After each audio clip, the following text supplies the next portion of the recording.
میں آپ کو 7ویں حصے میں خوش آمدید کہتا ہوں جو نیا عہد کہلاتا ہے۔ جو بائبل مقدس آپ کے ہاتھ میں ہے وہ 2 حصوں پر مشتمل ہے، جو پرانا عہد نامہ اور نیا عہد نامہ یعنی عہد عتیق اور عہد جدید کہلاتا ہے۔ ہمارا خدا عہد کا خدا ہے اور خدا ہمارے ساتھ عہد ہی کی بنیاد پر تعلق رکھتا ہے، لہٰذا ہمارے ساتھ خدا کے رشتے کی بنیاد کیا ہے؟ یہ اہم سوال ہے۔ اگر آپ پرانے عہد میں زندگی گزار رہے ہیں تو آپ ضرور کہیں گے شریعت، جیسا کہ ہم جانتے ہیں کہ خدا نے شریعت دی۔ اگر ہم شریعت کی فرمانبرداری کریں تو ہم پر خدا کی برکت ہوتی ہے، ہم بابرکت ٹھہرتے ہیں اور خدا کے ساتھ صحیح تعلق اور رشتے میں ہوتے ہیں۔ لیکن اب ہم جانتے ہیں کہ یہ عہد موقوف ہو گیا ہے کیونکہ بنی اسرائیل اس عہد کی پاسداری نہ کر سکے اور انہوں نے یہ عہد توڑ دیا۔ اب ہم ایک نیا عہد دیکھتے ہیں جس کی پیشن گوئیاں سینکڑوں سال پہلے کی گئی تھیں، اور جب یسوع آیا تو اس نے نیا عہد باندھا۔ پس اس نئے عہد میں خدا کے ساتھ ہمارے رشتے کی بنیاد کیا ہے؟ اس نئے عہد میں خدا نے ہمارے اور اپنے درمیان کس کو رکھا ہے؟ اس کا جواب یسوع ہے۔ جی ہاں، یسوع ہی نئے عہد کا درمیانی ہے۔ خدا عہد کا خدا ہے اور خدا کے ساتھ صحیح تعلق کے لیے ضروری ہے کہ ہم عہد کو سمجھیں، ورنہ ہم خدا کے ساتھ اس عہد کے ذریعے تعلق قائم کرنے کی کوشش میں رہیں گے جو اب موقوف ہو چکا ہے۔ دراصل کچھ لوگ دونوں عہود کے ذریعے ایسا کرنا چاہتے ہیں۔ انہوں نے ایک قدم ایک عہد میں اور دوسرا قدم دوسرے عہد میں رکھا ہوا ہے اور وہ ان دونوں عہود میں پھلانگتے رہتے ہیں، کبھی ادھر کبھی ادھر۔ اس میں کوئی شک نہیں کہ وہ لوگ الجھن کا شکار ہیں اور وہ اپنی زندگی میں خدا کی برکات کا تجربہ نہیں کر رہے۔ وعدے کا عہد جو خدا نے ابراہیم سے باندھا وہ بائبل کا درمیانی اور سب سے بڑا عہد ہے۔ اس کا تعلق ساری دنیا کے فدیے کے لیے خدا کے منصوبے سے ہے اور یہ بالکل فضل کے عہد کی مانند ہے، اور ہم نے اس کے متعلق پچھلے حصوں میں سیکھا تھا۔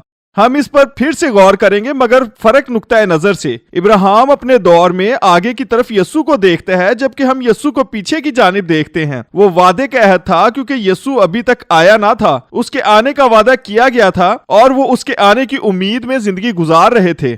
لیکن اب یسوع آ چکا ہے اور ہم اس کے فضل میں زندگی گزار رہے ہیں۔ جو ہمیں یسوع میں حاصل ہے یہ وہی عہد ہے۔ بس یہ ہمیں ایک سوال کی جانب لے جاتا ہے کہ موسوی عہد کا کیا مقصد تھا؟ خدا نے کیوں وعدے کے عہد کے بعد ایک اور عہد دے دیا؟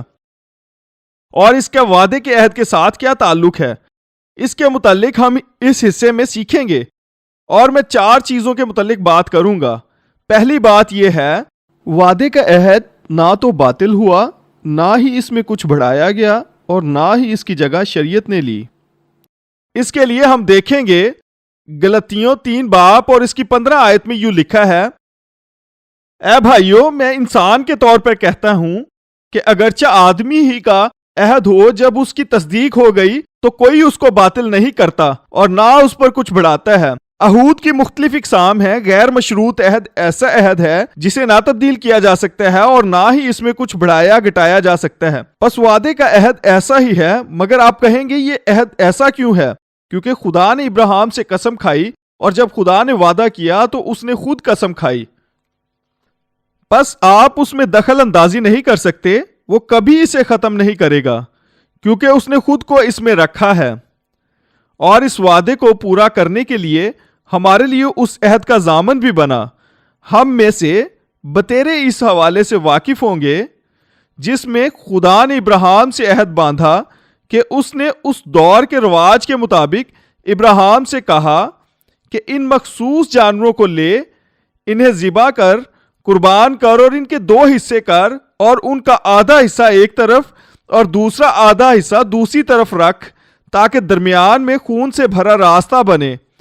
خدا نے ابراہیم سے کہا کہ اس راستے کے ایک کنارے پر میرا انتظار کر تاکہ میں آؤں اور دونوں اکٹھے عہد باندھیں، کیونکہ اس دور کے رواج کے مطابق دونوں گروہ اس خون والے راستے کے دونوں کناروں پر کھڑے ہوتے اور پھر عہد باندھنے کے لیے ایک دوسرے کی جانب چلتے اور مردہ جانور کی طرف اشارہ کرتے ہوئے کہتے کہ اگر میں اس عہد کی شرائط کو پورا نہ کروں تو میرا حال بھی اس جانور کی مانند ہو جائے۔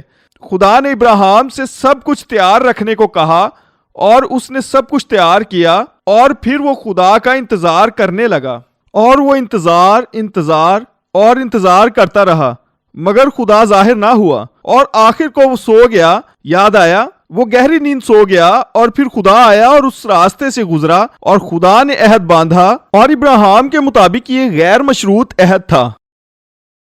ابراہیم نے خدا سے وعدے نہیں کیے بلکہ صرف خدا نے وعدے کیے، مگر ابراہیم صرف ان وعدوں سے استفادہ حاصل کرنے والا تھا۔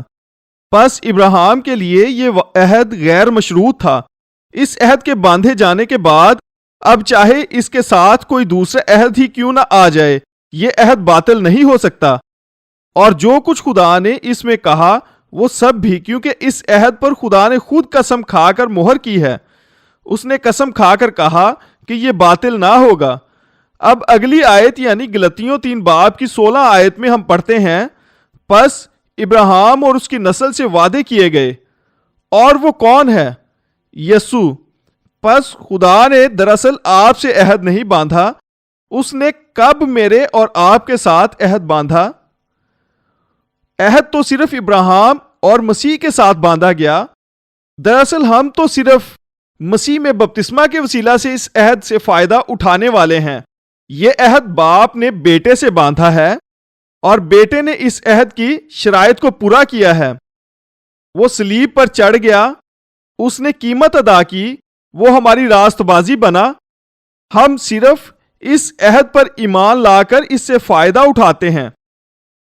اب پولوس شریعت کے متعلق کہتا ہے، میرا یہ مطلب ہے کہ جس عہد کی خدا نے پہلے سے تصدیق کی تھی، شریعت 430 برس کے بعد آ کر باطل نہیں کر سکتی کہ وہ وعدہ لا حاصل ہو۔ پہلی بات جو ہم کہہ رہے ہیں وہ منفی ہے، یعنی شریعت کا عہد یا موسوی عہد اس عہد میں تبدیلی نہیں لا سکتا جو خدا نے سینکڑوں سال پہلے ابراہیم سے باندھا۔ وہ عہد جس میں آج ہم ہیں، یعنی فضل کا عہد، شریعت اس فضل کو کسی طرح سے بھی بدل نہیں سکتی۔ یہی سب سے پہلی بات ہے۔ پس شریعت کا مقصد جو بھی تھا، مگر یہ نہیں تھا کہ اس عہد میں کچھ بڑھائے یا گھٹائے یا شرائط عائد کرے۔ آپ سمجھ گئے نا؟ اب دوسری بات جو میں آپ کو سکھانا چاہتا ہوں وہ یہ ہے، شریعت کبھی بھی نجات حاصل کرنے کے لیے ایمان کے متبادل کے طور پر نہیں لی گئی۔ خدا نے ابراہیم سے یہ نہیں کہا کہ ایک طریقہ یہ ہے اپنی نسل پر ایمان لا تو نجات پائے گا، اور دوسرا طریقہ یہ ہے کہ میں تجھے شریعت دوں گا اور اگر تو اسے پورا کرے گا تو نجات پائے گا۔ خدا نے کبھی شریعت کو نجات حاصل کرنے کے طریقے کے طور پر ظاہر نہیں کیا۔ گلتیوں 3 باب کی 18 آیت میں پولوس کہتا ہے، کیونکہ اگر شریعت کے سبب سے ملی تو وعدے کے سبب سے نہ ہوئی۔ اگر ہم نے شریعت کے اعمال سے نجات کو حاصل کرنا ہے تو پھر خدا ہمارے لیے نجات کا کام نہیں کرے گا۔ جس کام کو کرنے کا وعدہ خدا نے کیا تھا اور خدا نے وعدے ہی کی راہ سے نجات بخشی، سو آؤ ہم اس عہد پر ایمان رکھیں اور خدا کے اس وعدے پر توکل اور انحصار کریں جس کو کرنے کا اس نے ابراہیم کے عہد میں وعدہ کیا۔ اور پھر 21 آیت میں کہتا ہے، پس کیا شریعت خدا کے وعدوں کے خلاف ہے؟ ہرگز نہیں، کیونکہ اگر کوئی ایسی شریعت دی جاتی جو زندگی بخش سکتی تو البتہ راست بازی شریعت کے سبب سے ہوتی۔ آئے ایک لمحے کے لیے تصور کریں کہ نجات شریعت کے وسیلہ سے ہے، تو کیا شریعت کے اعمال سے کوئی شخص نجات پا سکتا تھا؟ اگر ایسا ممکن ہوتا تو خدا کبھی اپنے بیٹے کو صلیبی موت کے لیے نہ بھیجتا، بلکہ خدا کہتا تم خود نجات پاؤ، شریعت پر عمل کرو اور نجات پاؤ۔ پس شریعت کبھی بھی اس مقصد کے لیے نہیں دی گئی کہ یہ باعث نجات ٹھہرے۔ اور یہ میری دوسری بات ہے۔ اب تیسری بات موسوی عہد کے متعلق ہے۔ شریعت کا مقصد وعدے کے عہد کی مدد کرنا تھا، اسی وجہ سے شریعت دی گئی تھی۔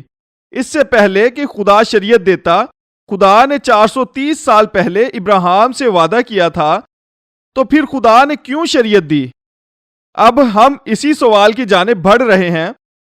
یہ کچھ اس طرح ہے کہ آپ پولوس کی تحریروں سے اس کے دماغ کو پڑھ سکتے ہیں۔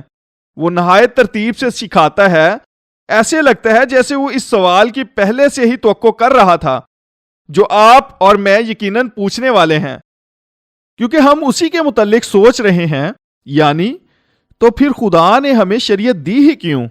وعدے کا عہد نہایت اچھا تھا، کیونکہ جو کچھ خدا یسوع کے وسیلے کرنے کو تھا، یہ عہد اس کی مانند تھا۔ مگر پھر کیوں خدا نے 430 سال بعد دوسرا عہد باندھا؟ اس کا جواب یہ ہے۔ یہ وہ سوال ہے جو پولوس نے کیا کیونکہ وہ جانتا تھا کہ ہم بھی یہ سوال پوچھیں گے کہ شریعت دینے کا مقصد کیا تھا، اور اس نے اس کا یوں جواب دیا کہ وہ نافرمانیوں کے سبب سے بعد میں دی گئی۔ کس کی نافرمانیوں کے سبب سے؟ یہ ایک اچھا سوال ہے، کیونکہ پچھلے حصے میں ہم نے دیکھا کہ خدا نے اس لیے شریعت دی تاکہ ہمیں گناہ کی پہچان کروائے اور ہم اپنی زندگی میں نجات دہندہ کی ضرورت کو محسوس کریں تاکہ ہم مسیح کے پاس آئیں۔ مگر یہاں وہ اس کے متعلق نہیں کہہ رہا، بلکہ وہ کہہ رہا ہے کہ وہ نافرمانیوں کے سبب سے بعد میں دی گئی کہ اس نسل کے آنے تک رہے جس سے وعدہ کیا گیا تھا۔ دراصل وہ بنی اسرائیل کی نافرمانیوں کی بات کر رہا ہے۔ آپ جانتے ہیں کہ خدا نے وعدہ کیا کہ مسیح آئے گا، وہ نجات دہندہ ہوگا اور جسمانی اعتبار سے وہ ابراہیم کا تخم ہوگا، وہ ابراہیم کی نسل سے ہوگا، دوسرے لفظوں میں اسرائیلی قوم میں پیدا ہوگا۔ لہٰذا ہر کوئی جانتا تھا کہ جب مسیح آئے گا تو وہ اس قوم میں جنم لے گا۔ اب مسئلہ یہ تھا کہ بنی اسرائیل گنہگار قوم تھی، خدا سے پھر جانا، نافرمانی کرنا اور غلط راہ چننا ان کی عادت بن گیا تھا۔ اگر وہ اسی راہ پر قائم رہتے تو ان کی نسل غیر اقوام میں مخلوط ہو سکتی تھی۔ اس طرح وہ اپنی فرق نسل اور منفرد شناخت کو کھو سکتے تھے۔ سو خدا نے انہیں شریعت دی، اور اگر آپ شریعت سے واقف ہیں تو آپ کو معلوم ہوگا کہ شریعت ان کی زندگی کے ہر حصے پر حکمرانی کرتی تھی، یعنی مذہبی، معاشرتی، فوجی اور اخلاقی، اور اس نے ان کے گرد باڑ لگا رکھی تھی، یعنی اس نے انہیں بند کر رکھا تھا تاکہ وہ خدا کے لوگوں کی حیثیت سے ہمیشہ علیحدہ رہیں۔ ہاں، غیر اقوام یہودی ہو سکتی تھی، مگر یہودی ہرگز دوسری قوموں کے ساتھ ایسے خلط ملط نہیں ہو سکتے تھے۔ انہیں خدا کے لیے ہمیشہ ایک علیحدہ اور مقدس نسل کے طور پر رہنا تھا تاکہ جب مسیح آئے تو اسے آسانی سے پہچانا جا سکے، کیونکہ تمام نبوتوں میں کہا تھا کہ وہ اس نسل سے آئے گا، وہ اس علاقے میں پیدا ہوگا، اس سے پہلے یہ ہوگا، وہ ہوگا، وغیرہ وغیرہ۔ ہم تمام جوابات سے معلوم کر سکتے ہیں کہ یہ وہی ہے، یہی ہے وہ جس کا خدا نے وعدہ کیا تھا۔ خدا نے اس عظیم مقصد کو پورا کرنے کے لیے اسرائیلی قوم کو محفوظ رکھا تاکہ مسیح کو اس دنیا میں لائے۔ اب 23 آیت میں لکھا ہے، ایمان کے آنے سے پیشتر شریعت کی ماتحتی میں ہماری نگہبانی ہوئی۔ کیا آپ دیکھ رہے ہیں کہ پولوس کس انداز میں یہ جملہ لکھ رہا ہے؟ ماتحتی میں نگہبانی ہوئی۔ یہ ایسے ہے جیسے شریعت ان پر نظر رکھ رہی ہو، ایک پہرے دار کی مانند ان کی نگہبانی کر رہی تھی تاکہ کہیں وہ نافرمانی نہ کریں اور زمین پر پراگندہ نہ ہو جائیں۔ ان کی نگہبانی ہو رہی تھی تاکہ ایمان کے آنے تک جو ظاہر ہونے والا تھا، یعنی جب مسیح آئے گا، ایک چیز جس کو ہمیں بالکل نظر انداز نہیں کرنا، شریعت خدا کے وعدے کے عہد کے خلاف نہیں، یہ ایک دوسرے کے مخالف نہیں، دونوں عہد خدا نے دیے ہیں اور دونوں میں خدا کا مقصد ہے۔ وعدے کا عہد وسیلہ نجات ہے، جبکہ شریعت اس عہد کی محافظ ہے۔ لہٰذا پولوس 21 اور 22 آیت میں کہتا ہے، پس کیا شریعت خدا کے وعدوں کے خلاف ہے؟ ہرگز نہیں، کیونکہ اگر کوئی ایسی شریعت دی جاتی جو زندگی بخش سکتی تو البتہ راست بازی شریعت کے سبب سے ہوتی، مگر کتاب مقدس نے سب کو گناہ کا ماتحت کر دیا تاکہ وہ وعدہ جو مسیح یسوع پر ایمان لانے پر موقوف ہے، ایمانداروں کے حق میں پورا کیا جائے۔ لہٰذا شریعت ابراہیمی عہد کے خلاف نہیں ہے، بلکہ اس نے عہد کی خدمت اور حمایت کی ہے، اور سب خدا کے مقصد سے ہوا۔ اس پر غور کیجئے کہ شریعت کا مقصد وقتی اور عارضی تھا۔ کچھ لوگ کہتے ہیں شریعت خدا کا دائمی عہد ہے۔ نہیں، یہ نہیں ہے، کہیں بھی ایسا نہیں کہا گیا، بلکہ اسی حوالے میں 2 مرتبہ اس سے بالکل فرق بات کہی گئی ہے۔ آئے ہم 3 باب اس کی 25 آیت کو دوبارہ دیکھتے ہیں۔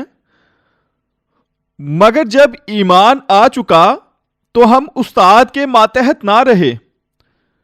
اب ہم اگلے حصے میں دیکھیں گے کہ شریعت استاد کی یعنی معلم کی مانند ہے، جسے یونانی میں پیڈاگوگ کہتے ہیں، اور اسرائیل اس پیڈاگوگ کی ماتحت تھی، ایسا نگہبان جس نے ان کی دیکھ بھال کرنی تھی صرف ایمان کے آنے تک۔ شریعت کی محدود زندگی تھی، اس کو مقررہ تاریخ تک استعمال کیا جا سکتا تھا۔ آپ دیکھ سکتے ہیں کہ جب ایمان آ چکا تو ہم شریعت کے ماتحت نہ رہے۔ اب گلتیوں 3:19 میں پڑھتے ہیں، میں کچھ دیر کے لیے گلتیوں 3:19 کی طرف بڑھنا چاہوں گا۔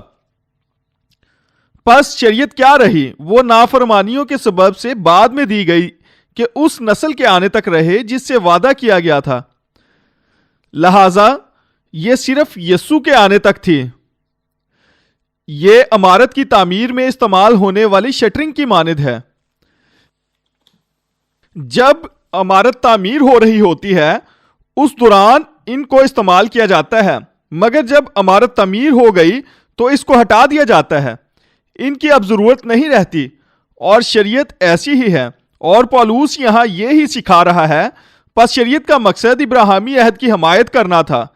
اسی کے ساتھ ہم چوتھی بات پر آتے ہیں، شریعت لعنت کی طرف لے جاتی ہے جبکہ وعدہ برکت کی طرف۔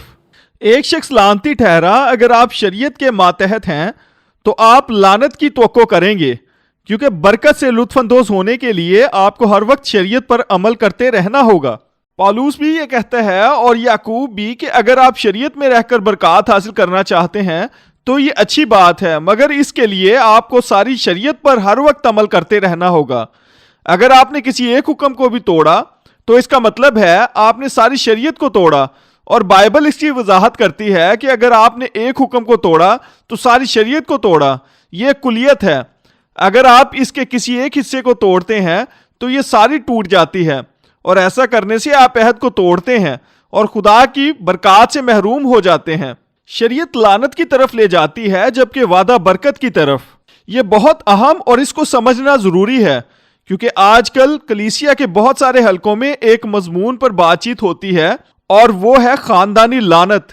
مجھ سے بھی بہت سارے لوگ اس کے متعلق پوچھتے ہیں، اور اس کی تعلیم یہ ہے کہ اگر آپ اپنی زندگی میں مشکلات کا سامنا کر رہے ہیں تو ہو سکتا ہے کہ آپ خاندانی لعنت کے ماتحت ہوں، اور اس کی بنیاد وہ پرانے عہد نامے کے ایک حوالے کو بناتے ہیں جس میں لکھا ہے کہ اگر خدا کے لوگ بت پرستی کی طرف مائل ہو جائیں تو خدا اس بات کی سزا ان کی تیسری اور چوتھی نسل کو دے گا، اور یہ خاندانی لعنت ہوگی۔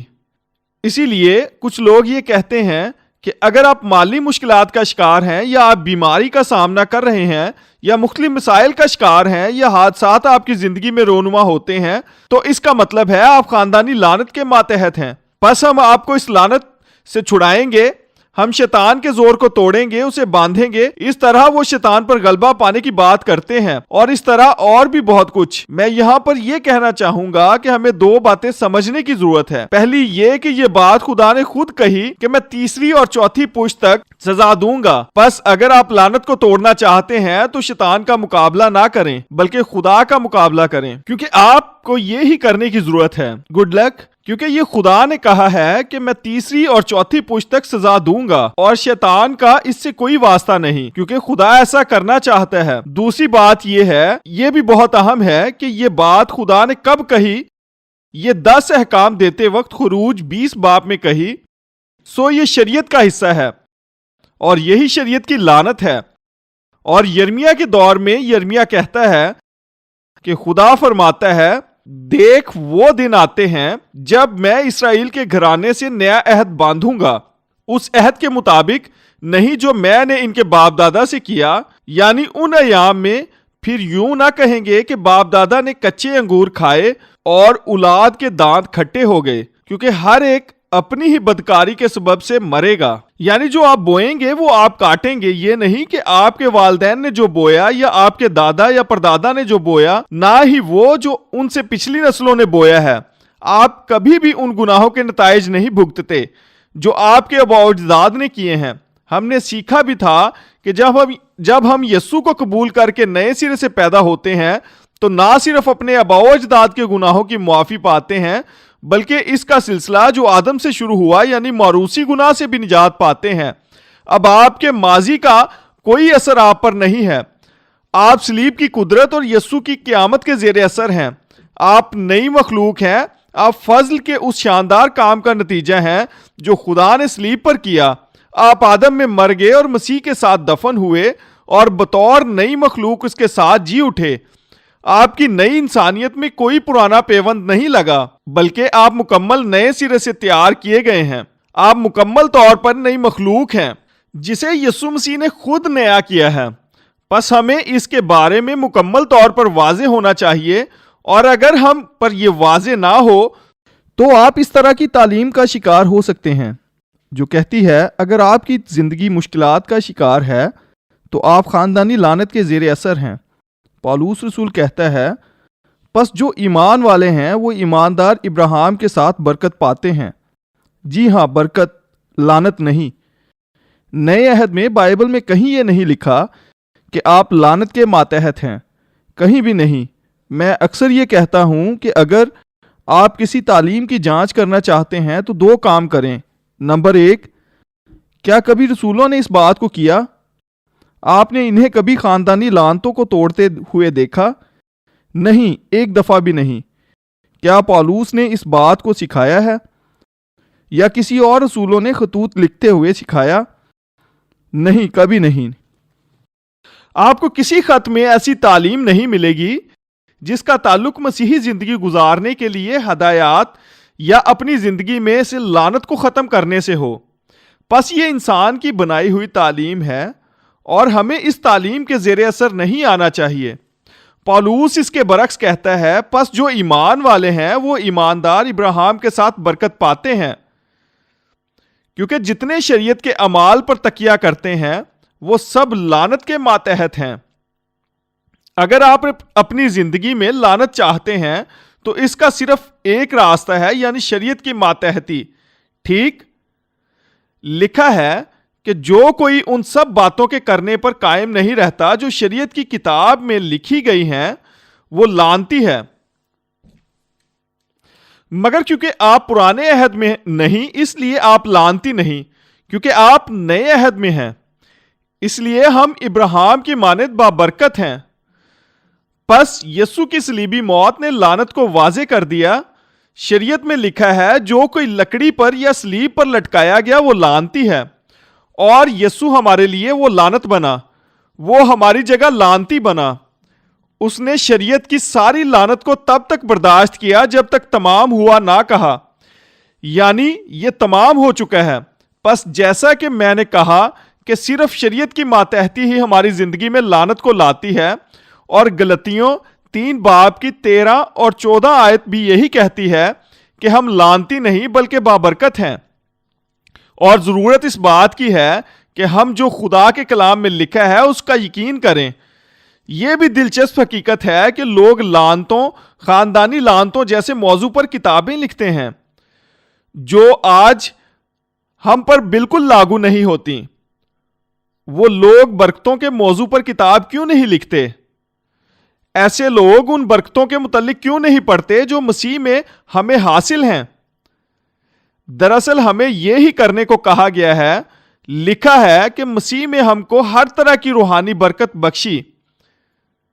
پس آؤ ان برکات کی دریافت کرنا شروع کریں تاکہ ہم اس میں داخل ہو کر لطف اندوز ہوں اور ہمیشہ ان برکات میں زندگی گزاریں۔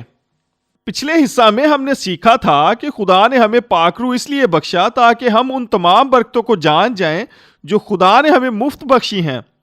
خدا باپ، بیٹا اور پاک روح تینوں ہماری زندگی میں اس لیے کام کر رہے ہیں تاکہ ہم ان تمام برکتوں کو جان جائیں جو یسوع میں ہمیں حاصل ہیں۔ لعنتیں ختم ہو چکی ہیں اور ان کی مسیحی زندگی میں کوئی جگہ نہیں ہے۔ اس حصے کے اختتام کی جانب بڑھتے ہوئے اگلے باب یعنی گلتیوں 4 باب کا مطالعہ کریں، جس میں پولس نے سارا اور ہاجرہ کی تمثیل سے پرانے اور نئے عہد کو ظاہر کیا ہے۔ آپ ضرور پرانے عہد نامہ کے اس واقعے سے واقف ہوں گے جو ابراہیم کی زندگی میں ہوا۔ ابراہیم سے سارا میں سے بیٹے کا وعدہ کیا گیا تھا، مگر دونوں کی آزمائش کے لیے اس وعدے کی تکمیل میں تاخیر کی گئی۔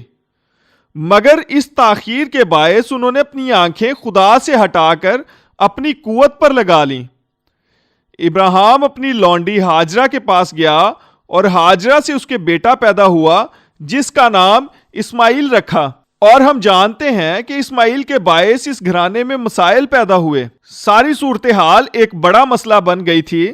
وہ گھرانہ بڑی مشکل کا شکار ہو گیا اور ان پر بڑا دباؤ تھا اور انہیں اس کی بڑی قیمت دینی پڑی، یہاں تک کہ آج بھی اسماعیل کی نسل سے اسحاق کی نسل کو مصیبت جھیلنا پڑتی ہے۔ آج ہمارے لیے اس میں بڑا سبق ہے، مگر پولوس اس سے بھی بڑھ کر کہتا ہے کہ دراصل یہ ایک تمثیل ہے۔ اس کے متعلق ہم غلطیوں 4 باب کی 21 اور 22 آیات میں پڑھتے ہیں۔ پس اس وقت یہ صورتحال تھی، یہ سب کچھ ہو رہا تھا۔ گلتیا کی کلیسیاؤں کی بنیاد پولوس نے خدا کے فضل اور وعدے کے عہد پر رکھی، اور پھر وہ منادی کے لیے دوسرے علاقوں میں گیا، اور جب وہ آگے بڑھا تو کچھ یہودی مائل مسیحی آئے اور کلیسیا کو گمراہ کرنے لگے۔ وہ کلیسیا کو واپس شریعت کی ماتحتی میں لے کر جانا چاہتے تھے، اور وہ یوں کہتے تھے، یہ اچھا ہے کہ تم غیر اقوام والے اب ایماندار ہو گئے ہو، لیکن اب لازم ہے کہ تم سب موسیٰ کی شریعت پر عمل کرو، ہماری مانو، ہم صدیوں سے خدا کے لوگ ہیں، ہم بہتر جانتے ہیں کیونکہ ہم ابراہیم کے بیٹے ہیں، اس لیے ہماری سنو۔ لہٰذا پولوس نے اس کا یوں جواب دیا، مجھ سے کہو تو تم جو شریعت کے ماتحت ہونا چاہتے ہو، کیا شریعت کی بات کو نہیں سنتے؟ یہ لکھا ہے کہ ابراہیم کے 2 بیٹے تھے، ایک لونڈی سے، دوسرا آزاد سے۔ اس سے پولوس دراصل یہ کہنا چاہ رہا ہے کہ تم کہتے ہو کہ ہم ابراہیم کے بیٹے ہیں، مگر اس کے تو 2 بیٹے تھے۔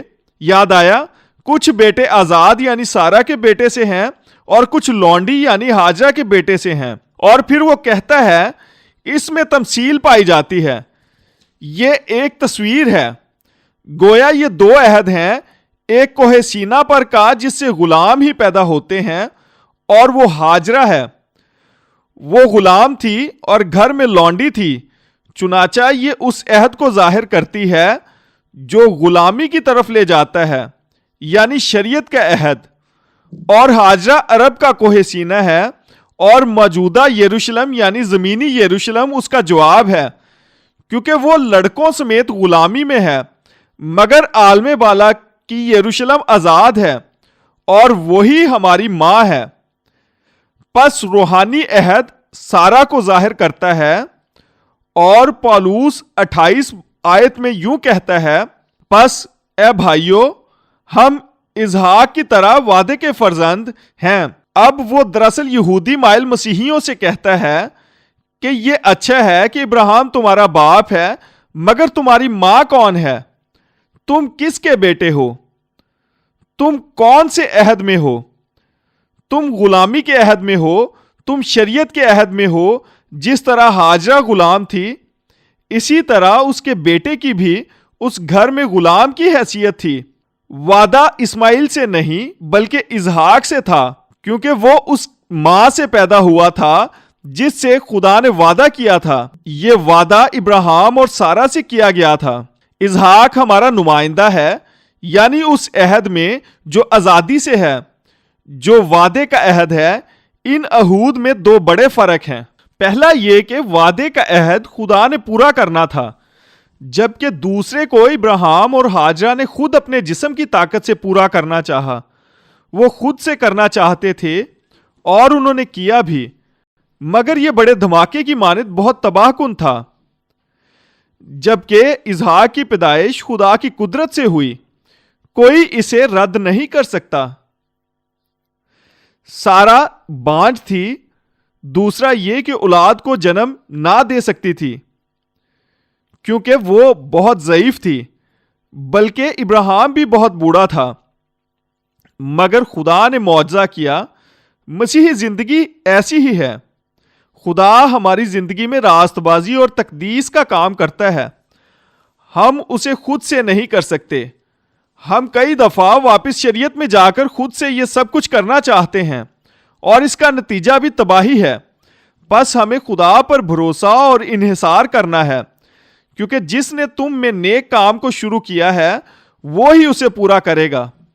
وہی ہمارے ایمان کا بانی اور کامل کرنے والا ہے۔ وہ ہماری راست بازی کے ساتھ ساتھ ہماری تقدیس اور پاکیزگی ہے۔ ہم اس پر ہر چیز کے لیے ایمان رکھتے ہیں۔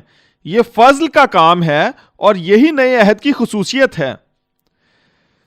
اس سارے واقعے کے آخر میں پولوس درخواست کرتا ہے کہ دونوں عہود کی ملاوٹ کرنے کی کوشش نہ کرو، کیونکہ یاد کیجئے کہ ابراہیم نے بھی دونوں خاندانوں کو ایک ہی گھر میں رکھنے کی کوشش کی تھی۔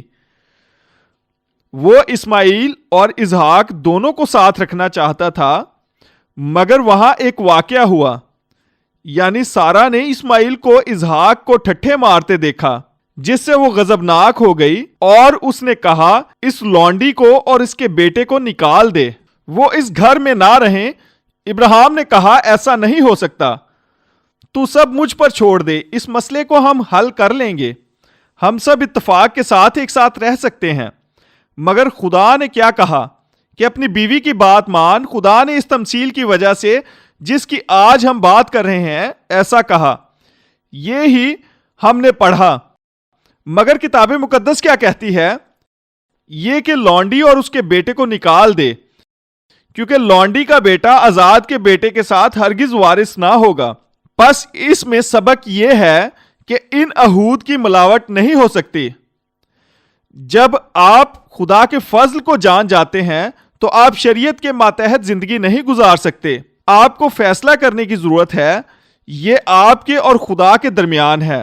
آپ کب اور کیسے یہ فیصلہ کرتے ہیں یہ آپ پر منحصر ہے، پر فیصلہ لینے کے بعد آپ مذہب پرستی کی جانب نہیں جا سکتے۔ آپ شریعت اور فضل کی ملاوٹ والی کتابیں نہیں پڑھ سکتے، اور اگر آپ پھر سے اسی ملاوٹ والی تعلیم کی سی ڈی سنتے ہیں تو یہ دوبارہ آپ کو مذہب پرستی کی قید میں لے جائیں گی۔ اور اگر آپ ایسا کر رہے ہیں تو آپ ابراہیم کی طرح دو عہود کے ساتھ رہنا چاہتے ہیں۔ آپ کو غلام لونڈی کو نکالنا ہوگا اور ان باتوں سے باہر آنا ہوگا۔